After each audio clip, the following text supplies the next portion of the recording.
بسم اللہ الرحمن الرحیم۔ اللہ رب العزت کی جانب سے بلا کسی استحقاق، بلا کسی فرق و امتیاز کے جو زندگی کی بے بدل نعمت ملی ہے، اس کا ابتدائی اور بنیادی اور بہترین زمانہ بچپن کا ہے۔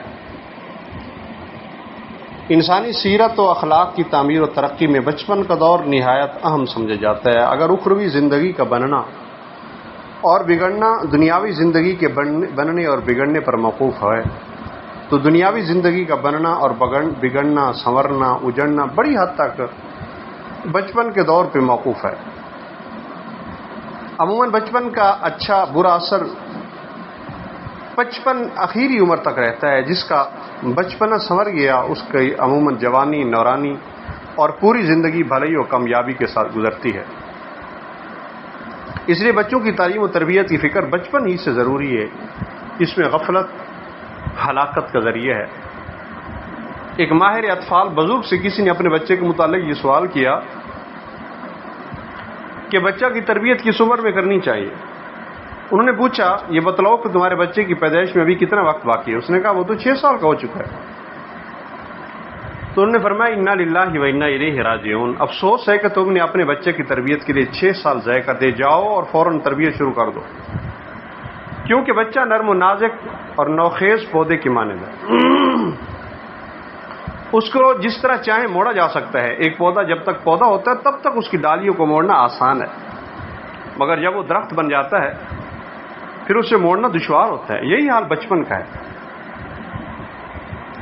تو انسان کو اپنے بچے کی تربیت اور بچے کی چال ڈھال کا خصوصی نگران بن کے رہنا چاہیے، کیونکہ بچہ سنورا تو نسلیں سنور جائیں گی۔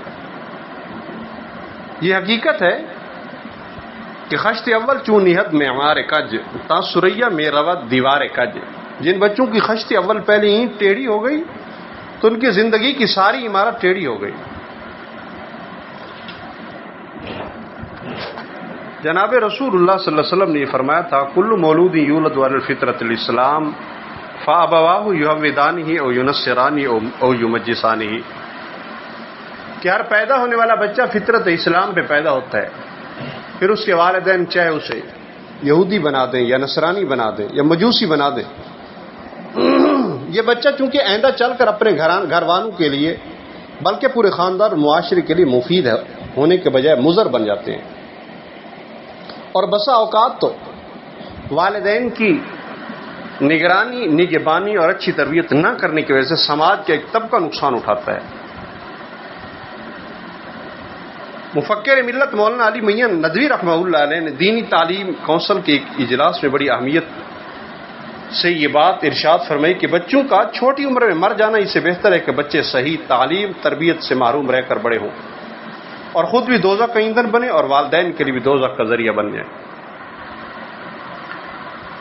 علامہ محمود علوسی رحمہ اللہ نے تفسیر روح المعانی میں ایک نقل فرمائی ایک بات، وہاں لکھتے ہیں کہ جن لوگوں نے اپنے بچوں کی صحیح تربیت نہ کی، اللہ اسے جہنم کے سب سے نچلے طبقے میں ڈالے گا، چونکہ اس نے نسلوں کو چونکہ سنوارا نہیں، نسلیں برباد کی ہیں۔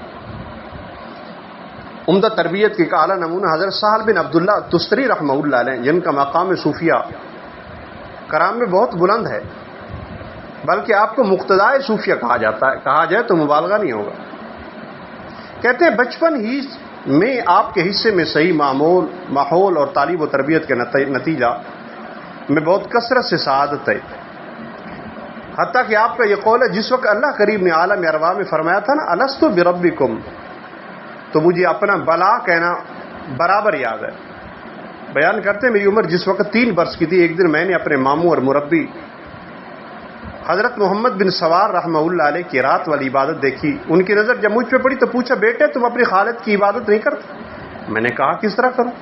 تو فرمایا اس طرح کہ زبان کو حرکت دیے بغیر صرف 3 مرتبہ تہ دل سے کہو، اللہ معی، اللہ ناظری الی، اللہ شاہدی۔ تو میں نے اپنے ماموں جان کے ساتھ چند راتوں تک اس طرح عمل کیا، ان کو اس کی اطلاع دی، تو آپ نے کچھ دنوں کے بعد فرمایا اب وہ ورد ہر رات میں 11 مرتبہ کیا کرو۔ میں نے چند راتوں تک اس پر عمل کیا، پھر اپنے حال سے ماموں جان کو واقف کیا۔ تو البتہ اس مرتبہ دل میں قسم کی حلاوت مٹھاس سی محسوس ہوئی. 1 سال کا عرصہ گزرنے کے بعد پھر مامو جان نے فرمایا بیٹے جو وظیفہ میں نے بتلایا اسے موت تک پابندی سے جاری رکھو. الحمدللہ اس پر عمل کرنے کی برکت سے کہتے ہیں بچپن ہی سے میرے دل کی پنہائیوں میں اس کی شیرینی مٹھاس محسوس ہوتی ہے. پھر حضرت نے ایک طویل عرصہ گزرنے کے بعد مجھ سے فرمایا ایسا حال جس شخص کا یقین ہو کہ اللہ جل شانہ میرے ساتھ ہے اور وہ مجھے دیکھ رہا ہے تو اس شخص سے یہ ممکن نہیں کہ وہ اس کی نافرمانی کرے، لہذا ہر گناہ سے بچو. تو اس لیے انسان کو ہر لمحے دیکھنا چاہیے، اپنا خیال رکھنا چاہیے. حضرت سہل بن عبداللہ تستری فرماتے اس کے بعد میں مکتب جانے لگا تو الحمدللہ 7 سال کی عمر میں قرآن مجید حفظ کر لیا تھا. اکثر روزہ رکھنے لگا اور رات کا اکثر حصہ نماز و ذکر و اذکار میں گزارنے لگا. ایک بزرگ کہتے ہیں میں اپنے بچے کے معاملے میں بڑا پریشان تھا، میرا بچہ پڑھتا نہیں تھا، میں بہت پریشان تھا. تو ایک دن مجھے خیال آیا کہ تو اپنے بچے کو اللہ رب العزت کے سپرد کر دے. تو یہ کہہ دے یا اللہ میرا بچہ اور اس کا معاملہ میں تیرے سپرد کرتا ہوں. بس اتنا کرنے کی دیر تھی پھر میرا بچہ پہلے سے بے انتہا محنت کر کے پڑھنے لگا چونکہ میں نے اپنے بچے کو اللہ کے سپرد کر دیا تھا. اس لیے اپنے بچوں کی تعلیم، اچھی تربیت اور اچھے اخلاق کو سامنے رکھنا چاہیے. دنیا گزر جائے گی، آخرت کے معاملے میں اپنے بچوں کو تیار رکھیں تاکہ آپ کے جانے کے بعد ان کی دنیا تو آپ سنوار رہے ہیں، کچھ دینی تعلیم بھی ضرور دلوائیں تاکہ بچوں کا رجحان دین کے ساتھ لگ کر آپ کی آخرت بھی بن سکے اور آپ کے لیے یہ ذخیرہ نجات بن سکے.